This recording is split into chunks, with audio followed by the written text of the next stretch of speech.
Kita ke informasi soal PSM, Saudara. Badai sepertinya belum juga berlalu bagi tim Juku Eja. PSM kini kembali harus menerima kenyataan tak boleh transfer pemain usai FIFA menjatuhkan sanksi. Ujian bagi PSM Makassar musim ini belum juga berakhir. Usai hasil buruk dalam beberapa laga, kini mereka kembali harus menerima kenyataan pahit, tak bisa aktif di jendela transfer mendatang.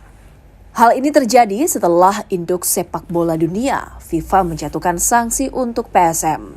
Sanksi ini bukan sekali, namun untuk kesekian kalinya.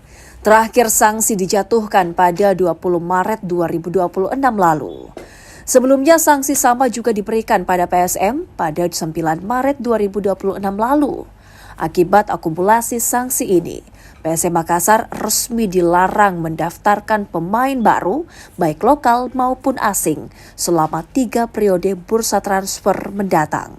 Meski FIFA tidak merinci penyebab pastinya, hukuman registration ban umumnya dipicu oleh sengketa finansial, seperti tunggakan gaji pemain dan staf atau kewajiban transfer antar klub yang belum terselesaikan.